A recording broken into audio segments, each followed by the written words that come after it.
Welcome back to Broken Bobby's transformation page. In the late 80s, I became involved with drugs and would eventually become part of that lifestyle of trafficking, addiction, and violence. Over the next 20 years, I would be in and out of jail and prison. If you're thinking about trying something or you're dealing with addiction, your life don't need to go down the same path mine did. I hurt a lot of people, both physically and emotionally. These are my stories of how I transformed my life, and you can too. Let's get into today's story. All right, guys, as you can see by the thumbnail, this is Prison Wives and the importance of having support while incarcerated. Okay, so it's not like having a wife in prison or anything like that. This is more along the lines of the importance of having support while you're in there doing time. Because, I mean, but really, if you think about it, it's not just you that's doing time, it's your family that's doing time too. Your mom, your kids, your wife, anybody that cares about you is doing the time with you, and they're constantly worrying about if you're okay and stuff like that.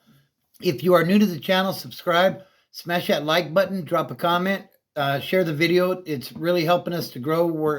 We just passed 950, and I thank you guys for that. Hit that notification bell so that whenever I go live, you will be notified. And also whenever I drop a new video, you'll be notified as well.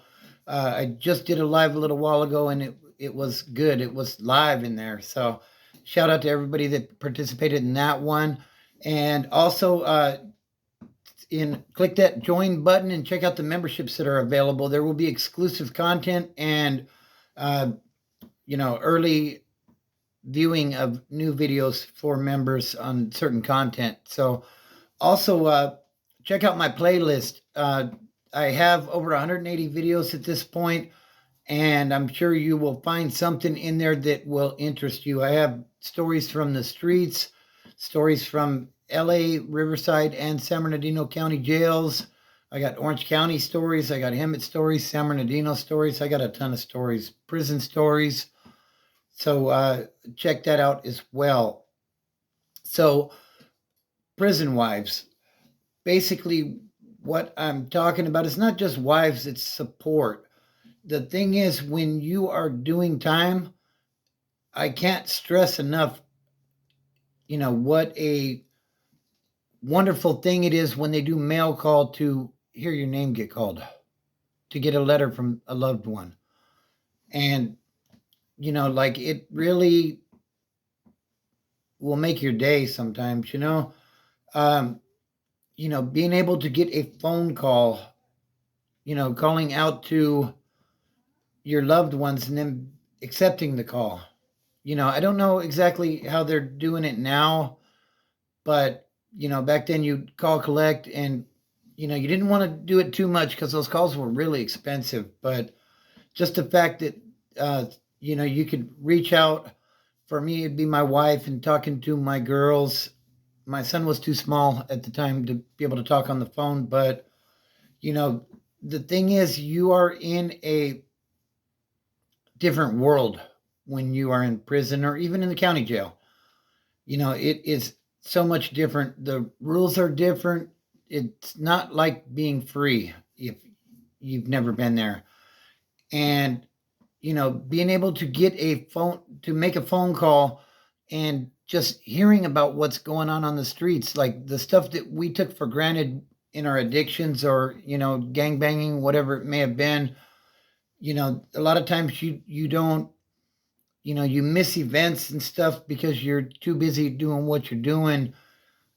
But, just being able to hear about what's going on with the family or, a new job that maybe your loved one may have gotten, like it is a escape from a reality for a little bit, So, like I said, the letters as well, like I would sit down at the table in the day room and write a letter, and that was part of my program because I was getting letters. And, when when they're doing the mail call and they're calling out names, it's really disappointing. And I've seen guys, their ears kind of perk up a little bit when they start calling names, and then they're just so disappointed when they don't get a letter. I was very blessed. My wife always wrote. My girls would write sometimes. Some of my in-laws would write.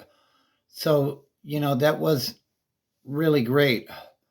And part of the reason I decided to do this video today is today's my wife and I's wedding anniversary. We've been married for 29 years.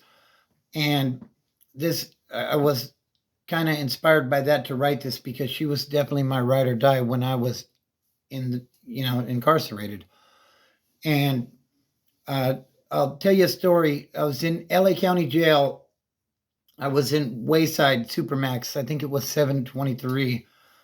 And the program was shut down at the moment, which meant the TV was off, the phones were off, and everybody was on bunk status basically.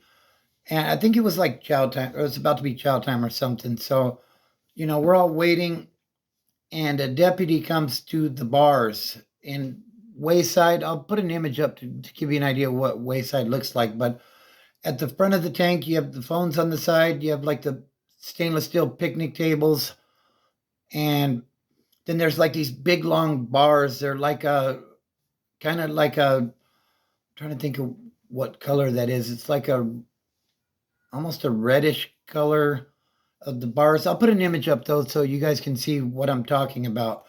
Well, the deputy comes to the bars and he calls out my name. And I'm thinking, why the hell is this guy calling me right now? So I jump up, hey, I'm here, and I go up there to see what he wants. And he tells me, call your damn wife. And I'm like, the program's down. I'll call her as soon as the program comes back up. And now, little backstory on that. I had been arrested and she didn't know where I was at. And I didn't have a good phone number to call her on. So that's why I hadn't made contact and let her know where I was at yet. But she was freaking out because she didn't know where I was at. So she was calling and bothering the watch commander. And he sent this deputy to, tell me to call him. And I told him I would do it after program resumed. And he said, no, go call her right now. I'll turn the phone on. And I said, well, I don't have a number. And like he gave me the number to call her. He said, just tell her to stop bothering my damn watch commander. This is ridiculous or something. And like I felt so awkward being the only one up there. And I got her on the phone. I, did the collect call and all. She accepted. And I kept it really brief because all eyes in the dorm were on me at this point. And, it looked weird. I've never seen anything like that before. And I'm sure a lot of other people hadn't either. So, I wanted these eyes off me as quickly as possible. So I get on the phone and I tell her, yeah, I got popped, possession case, and, I have your number now. So as soon as they resume program, I'll call you back. But I have to hurry up and get off the phone. And she understood, you know what I mean? She was just glad to hear my voice, and it was great to hear her voice as well. But, then I get off the phone and I walk back, and every set of eyes in that building were on me. And like I felt anxiety, like, man, I hope these guys don't try to smash me. It looks like the deputies are doing favors for me, and that's the last thing you want, is to be seen in through that lens. So I got with my people and told them what had happened, and basically, they were cool with it, and it wasn't an issue. But I've seen a lot of other people, they get busted and they get so stressed out. They're like, man, I can't get a hold of my girl. She ain't writing me what's going on, and this and that. And, they're constantly on that phone trying to call and find out, if they can't reach her, they're calling their homies or whatever and trying to figure out where she's at. And, I will say I've been blessed because I never had to worry about that kind of stuff, like the one person I trust in this world is her.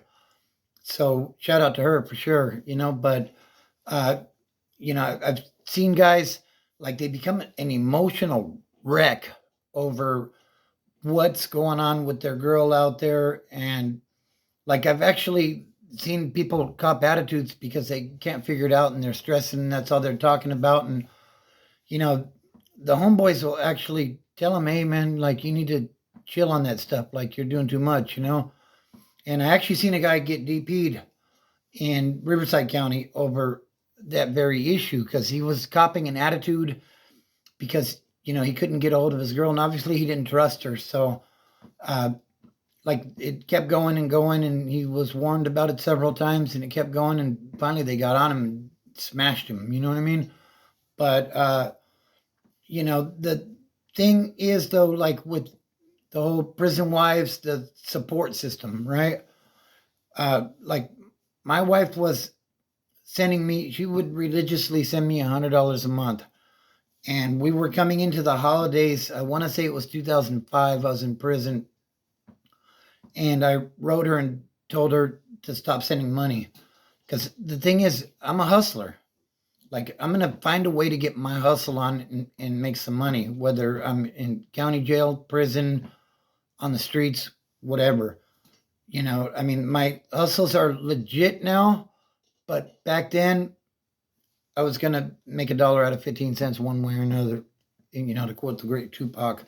But, you know, so basically, the thing is with this, and you know, if you have somebody that's locked up, you know, that support, just knowing that you have somebody to come home to will make you do your time better and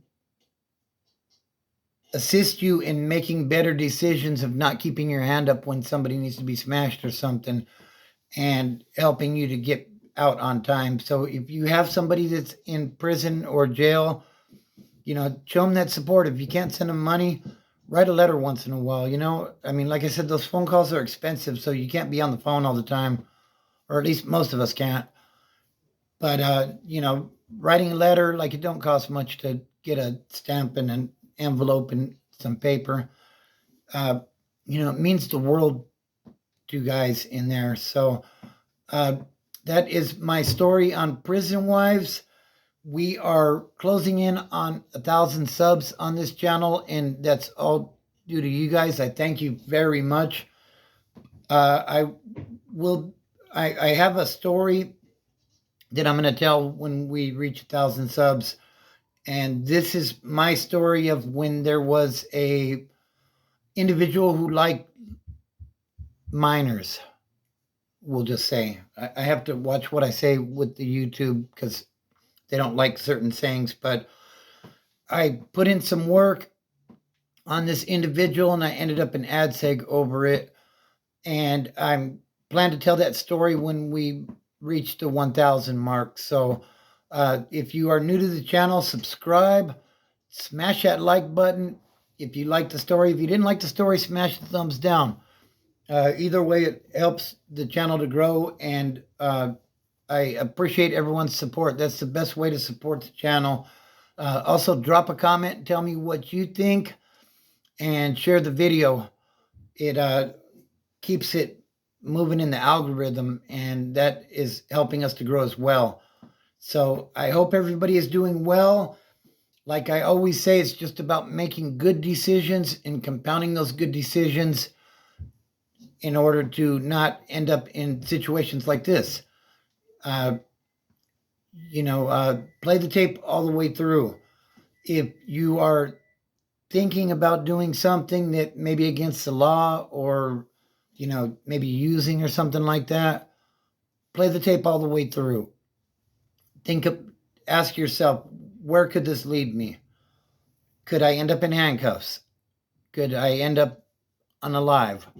You know, if those are possible outcomes, then maybe you may want to make a different decision. And if you're trying to get into sobriety, you know, try to find a meeting or something in your local area. Get a sponsor, and, you know, work those steps.